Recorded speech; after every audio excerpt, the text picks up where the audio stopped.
Imagine that you could wave a magic wand and make your life perfect in each of the 4 key areas of life. You imagine that there are no limitations on what you can do or be or have. Imagine that you have all the time and all the money. You have all the friends and all the contacts, all the education and all the experience that you need to accomplish any goal that you could set for yourself. Decide exactly what you want in every key area of your life. This will immediately set you apart from 80 or 90% of the population. The most important word that I have found in success is clarity. Clarity. Successful people are very clear about what they want. And here's an interesting discovery. The greater clarity you have, the faster you draw into your life the resources necessary to achieve it. Start off by idealizing your perfect life. Now here's the point before we go into the 4 areas. The fear of not achieving your goal, what we call self-limiting beliefs, hold you back more than anything else. And your self-limiting beliefs are not based on reality. That's why you have to constantly think, if I had no limitations, what goals would I set for myself? So let's start with the 4 big areas. The first area has to do with your income and your business and your career. Project forward 5 years. If your income, business, career was perfect 5 years from now, what would it look like? How would it be different from today? What kind of work would you be doing? Who would you be working with? What position would you have in your business? We call this the creation of a 5-year fantasy. Just fantasize a child prior to Christmas. Just imagine that you could create your world perfectly, and what would it look like? And then here's the key question. What would you have to do? What would have to happen? What would be the first step that you would have to take today to begin creating your perfect business and career future? If your goal is to double and triple your income, what is the first step that you would have to take right now? And here's a great discovery. Everybody knows the first step. The first step is clear. Confucius said, a journey of 1,000 leagues begins with a single step. The fact is, the hardest part of success is taking the first step in the direction that you want to go. Remember that. That's what holds most people back. Now, the second area has to do with your family and your relationships. If you could project forward 5 years and your life was perfect, what kind of relationships would you have? What kind of lifestyle would you have? Where would you live? What would you want to do on vacations? What would you want to create for yourself and your family? And remember, clarity is important. Then come back to the present and think into the future and say, what would have to happen starting today for me to create that perfect future? And what would be the first step? The third area has to do with your health. If your health was perfect in every way, sometime in the future, how would it be different from today? How much would you weigh? How much would you exercise? What much energy would you have? How much time would you take off to rest? If your personal life and health and energy was perfect in every way, how would it be different from today? And what would have to happen to make that come true? And what would be your first step? Now, the last area has to do with your net worth, what we call financial freedom. How much do you want to be able to save and accumulate in the course of your working lifetime? Remember this, your likelihood of achieving your lifelong financial goals increased by 10 times by the very act of writing the number down on a piece of paper. This is so important. Now, here's an exercise for you. It's called the quick list method. What you do is you write down 3 goals that you'd like to accomplish in the foreseeable future. You write them down in less than 30 seconds without taking any time to think. You write down your 3 most important goals in life right now. Now, whatever you write down will be an accurate picture of what you really want in your life right now. When you only have 30 seconds to write down 3 goals, your answers will be as accurate as if you had 30 minutes or 3 hours. This is a wonderful exercise for you to engage in. And with our students, we take them through this quick list method, this 3-goal exercise in every area of their life. their family, their income, their business, their customers, products, services, markets, sales. We just write down the 3. But in your case, just write down your 3 most important goals in life and write them down quickly and then look at them, as sometimes you'll be surprised. Now, in goal setting, the next stage, write it down. Remember we talked about clarity?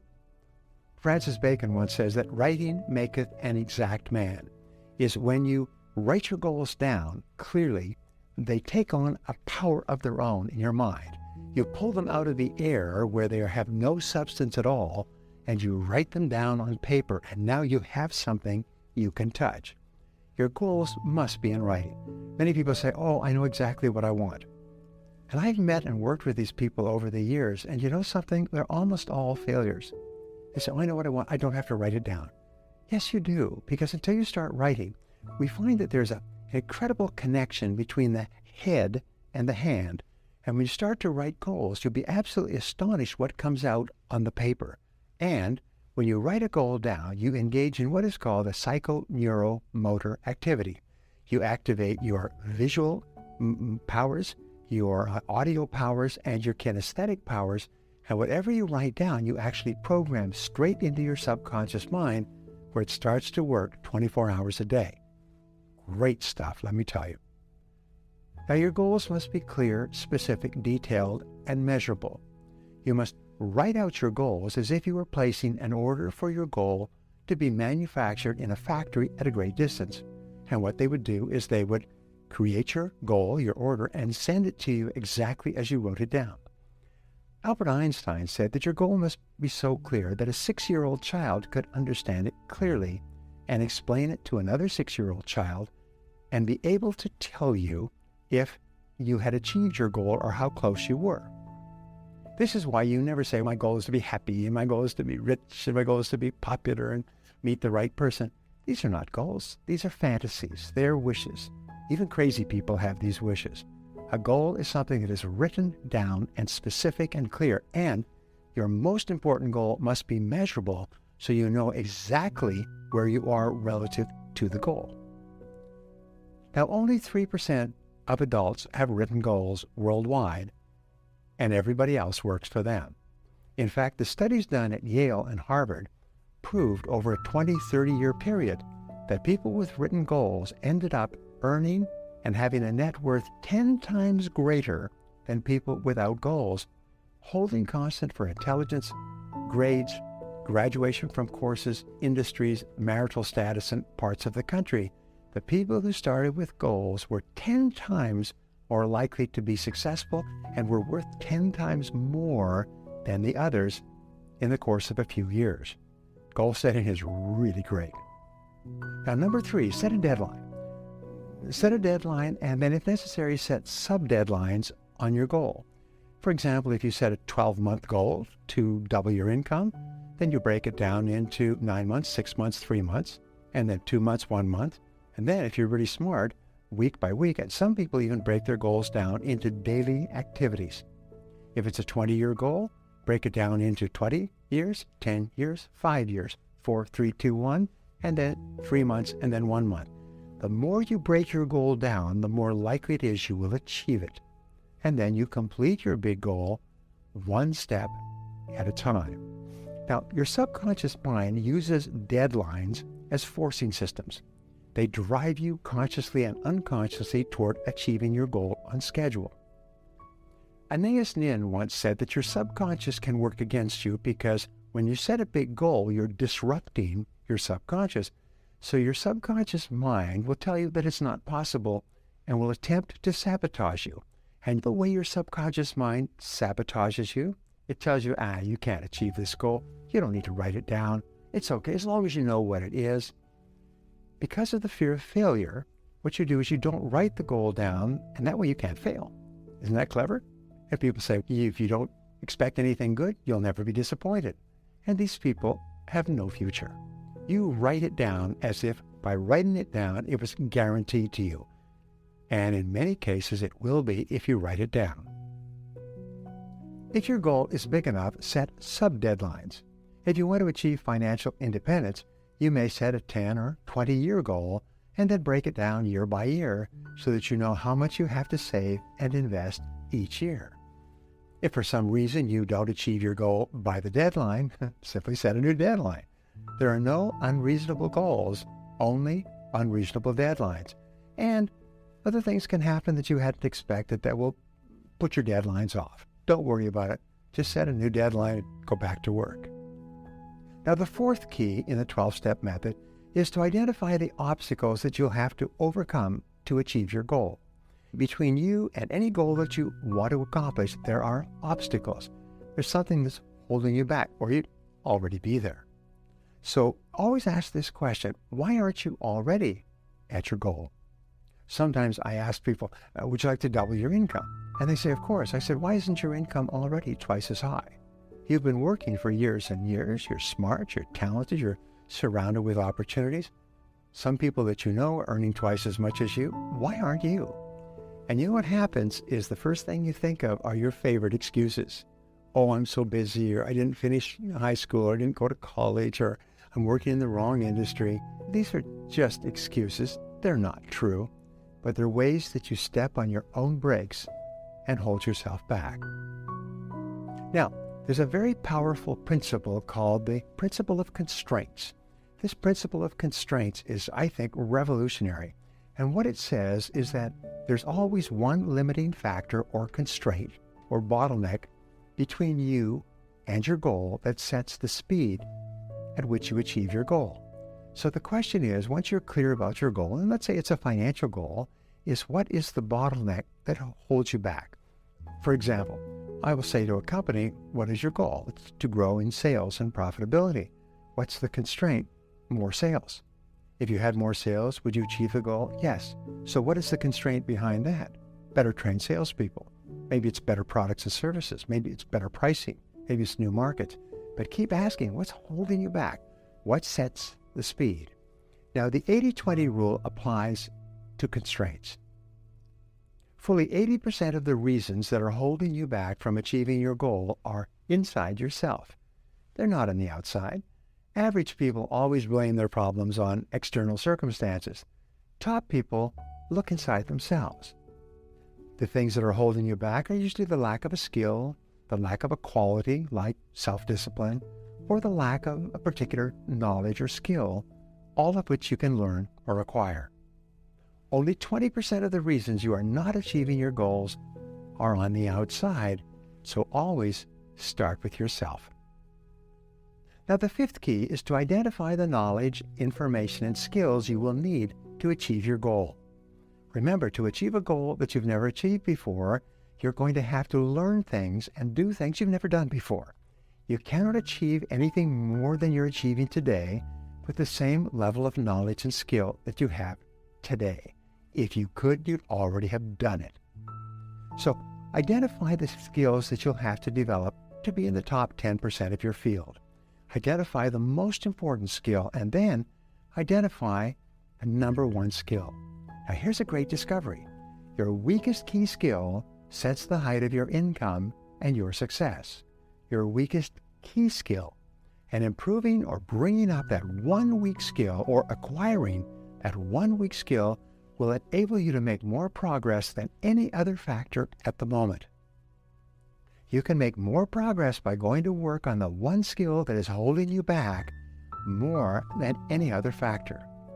So ask this question: what one key skill, if you developed and did it in an excellent fashion, would have the greatest positive impact on your life? What one skill, if you developed and did it consistently in an excellent fashion, would help you the most to achieve your most important goal? Whatever the skill, write it down, make a plan, and work on it every day. Sometimes your major goal is the development of the skill necessary to achieve your major goal. And this is a life-changing insight, by the way. Number 6, identify the people whose help and cooperation you will require to achieve your goal. Remember, nobody does it alone unless you run a shoe shine stand or deliver papers. To be successful, you need the help of lots of people. So identify the people whose help and cooperation you'll require to achieve your goal. Who are they? Make a list of every person in your life that you'll have to work with or work around to achieve your goal. Start with the members of your family whose cooperation and support you will require, especially your spouse. List your boss and coworkers and subordinates, because you'll have to work with them and they'll have to work with you to be successful. Especially identify the customers and people on the outside whose support you will need to sell enough of your product or service to make the kind of money that you want. Once you've identified the key people whose help you will require, ask yourself this question: what's in it for them? Be a go-giver rather than a go-getter. Now, to achieve big goals, you'll have to have the help and support of lots of people. One key person at a certain time and place in your life can make all the difference. The most successful people are those who build and maintain the largest networks of other people whom they can help and who can help them in return. This is another whole subject, but here's what we've discovered. The more people you know and who know you in a positive way, the more successful you'll be in virtually every part of your life. It's an amazing discovery. Number 7, make a list of everything you will have to do to achieve your goal. We say that writing out a list transforms your thinking in the most positive and powerful way. Combine the skills that you'll need, the people that use help you'll need, the obstacles you'll have to overcome, and write them down and list every single step that you can think of to achieve your goal. Determine the amount of time and or money it will take to achieve your goal. Do you have the resources you need? If you don't, how can you acquire them? Remember, successful people are always thinking, how can I assemble all the resources I need to achieve what I want to achieve? Combine the obstacles that you'll have to overcome, the knowledge and skills you'll have to develop, and the people whose cooperation you'll have to require into this list. List every single step that you can think of that you'll have to follow to ultimately achieve your goal. And as you think of new items, add them to your list until your list is complete. It's interesting, Napoleon Hill said that the writing out of a list of the steps is what changes your life. What we also found was this, is that if you make a checklist of everything you have to do from the beginning to the end, it'll increase the likelihood of achieving your goal by probably 10 times. When you make out a list of all the things you will need to do to achieve your goal, you'll begin to see that this goal is far more attainable than you thought. What you'll see is what was a fantasy before starts to become a reality. The more things you write down, the more you think, I could do this, and I could do that, and I could do this and this. And it starts to occur to you that doubling or tripling your income, becoming financially independent, hey, I could do this. Like Annie in the play, I could do that. I could do that. Henry Ford once said that anything can be accomplished if you break it down into enough small steps. As I said before, Confucius said a journey of 1,000 miles begins with a single step. You can build the biggest wall in the world, one brick at a time.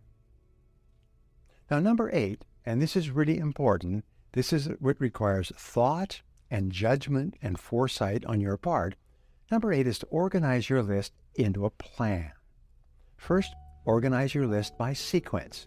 That means, what do you have to do before you can do something else? What is the order of steps, like the checklist I talked about? Next, organize your list by priority. What is more important and what is less important? Remember the 80-20 rule. 80% of your results will come from 20% of your activities, from the things you do. The 20-80 rule also says that the first 20% of time that you spend planning your goal, organizing your plan, will be worth 80% of the time and effort required to achieve the goal in the final analysis. Planning is very important. Number 9, make a plan. Organize your list into a series of steps from beginning to end, from start all the way through to the completion of your goal. When you have a goal and a plan, you increase the likelihood of achieving your goals, as I said, by 10 times, by 1,000%. There's a rule that says every minute spent in planning saves 10 minutes in execution or carrying out the plan. So, be a planner and think on paper. Plan each day, each week, and each month in advance. All successful people plan in advance, which gives them a chance to think through what might happen and what they could do to either make it better or to avoid danger. Plan each month at the beginning of the month. Lay out the 30 days and work out what you're going to do each day of the month, just generally speaking. Plan each week the weekend before. Plan each day the night before. Make a list of everything you have to do the following day before you go to sleep. The wonderful thing is that your subconscious mind can work on those items all night long, and when you wake up in the morning, you'll have all kinds of ideas and insights on how to complete the tasks and achieve the goals that you wrote down. Remember, the more careful and detailed you are when you plan your activities, the more you'll accomplish in less time. Develop the habit of self-discipline. There seems to be a direct relationship between self-discipline and success in every part of life. The number one reason that people don't succeed is because they can't discipline themselves to do the planning and preparation and then the hard work necessary. So how do you discipline yourself? You make a list of everything you have to do during the day. You set priorities on your list, and then you start on your most important task first thing and discipline yourself to keep working. Once you've decided on your most important task, resolve to concentrate single-mindedly on that one task until it's 100% complete. In time management,